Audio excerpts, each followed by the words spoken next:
Magandang hapon po, ito ang News TV Live. May press briefing ngayong hapon ng Department of Foreign Affairs kung saan kabilang sa mga inaasahang tatalakayin ang sitwasyon ng mga Pilipino sa Thailand kung saan may umiiral ngayong kudita. Panoorin po natin ito.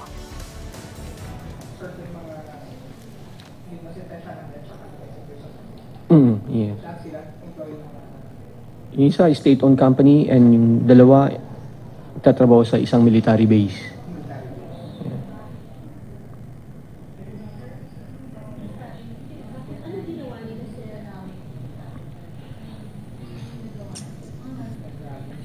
Kala ko, alam nyo na, kaya nagbigay kami ng statement eh. Kung hindi pala kayo familiar, okay lang. Wag na lang. Kasi may mga iba nagtatanong eh. Okay. Kala ko, alam nyo eh.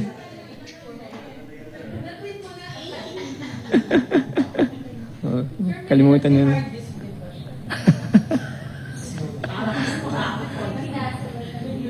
Yun ang inaakis sa kanya na nagbebenta siya ng mga military.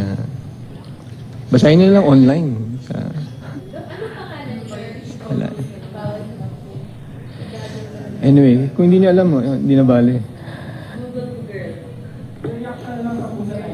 Thailand. Well, yesterday nag-issue kami ng statement, no? And then, based naman sa mga report ng embassy, tahimik naman sa Thailand, wala namang kaguluhan. Ligtas naman yung mga kababayan natin doon.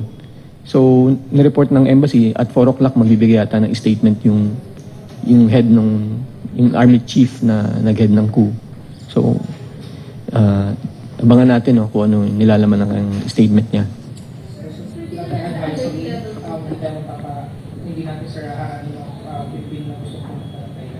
Hindi pa rin, yung pa rin alert level 2.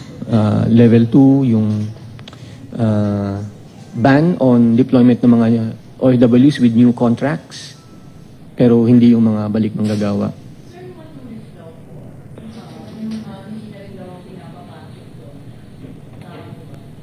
Sila hindi nagpapapasok, ha?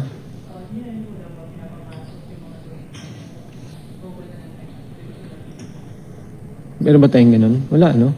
Kasi sabi nung yung military, gusto nila parang normal di ba? Business as usual. Commerce, trade, tourism.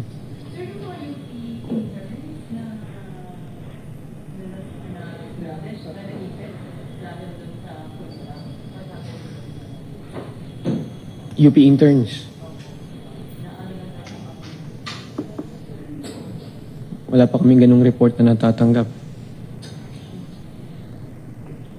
Some part sila ng Thailand na naipit.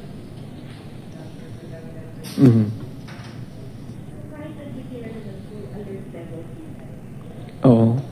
Kasi naman yung situation on the ground, tahimik naman, no?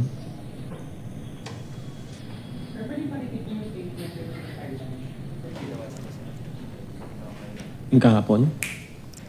At yan po ang press briefing ng Department of Foreign Affairs. Ayon po kay Assistant Secretary Charles Jose, bagamat nagkaroon ng kudita sa Thailand, tahimik naman ang sitwasyon doon. Ayon sa ating embahada sa Bangkok, nakataas pa rin ang alert level 2 sa sitwasyon sa Thailand. Ayon din po kay ASEC Jose.